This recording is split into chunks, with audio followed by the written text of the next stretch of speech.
یاد رکھے شیطان ہمیں گمان اور بدگمانی کی طرف لے جا کر ہمارے تعلقات کو خراب کرنا چاہتا ہے، آپ اس سے بچے۔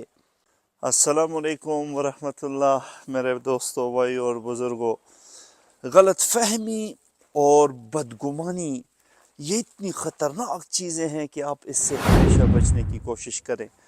اس کے بارے میں حضرت علی رضی اللہ تعالیٰ عنہ نے کیا خوب ارشاد فرمایا۔ آپ نے فرمایا غلط فہمی وہ آگ ہے جو تعلقات کو جلا کر خاک کر دیتی ہے۔ ہم اکثر دوسروں کی باتوں اور رویوں کو سمجھنے کے بجائے ان کے بارے میں گمان کرتے ہیں اور خود کو غلط سمت میں لے جاتے ہیں۔ رسول اللہ صلی اللہ علیہ وآلہ وسلم نے کیا خوب ارشاد فرمایا کہ گمان سے بچو، کیونکہ گمان سب سے جھوٹا قول ہے۔ جب آپ کو کسی کے بارے میں شک یا غلط فہمی ہو تو بہتر ہے کہ براہ راست آپ ان سے بات کر لیں، ان سے اس بات کی وضاحت طلب کرے۔ غلط فہمیاں دور کرنا اور گمان سے بچنا نہ صرف تعلقات کو مضبوط کرتا ہے بلکہ آپ کے دل کو بھی سکون بخشتا ہے۔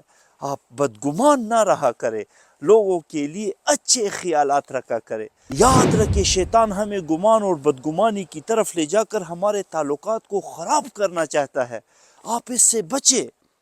اسی لیے میں آپ کو بتانا چاہتا ہوں کہ ہمیشہ آپ باتوں کی وضاحت کیا کریں، صبر سے کام لیں اور ہر بات کا مثبت پہلو دیکھا کریں۔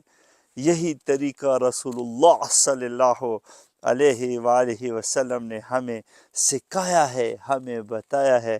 ہمیں آپ صلی اللہ علیہ وسلم کی اطاعت کرنی ہے، تبھی جا کر ہم کامیاب ہوں گے۔ السلام علیکم ورحمۃ اللہ۔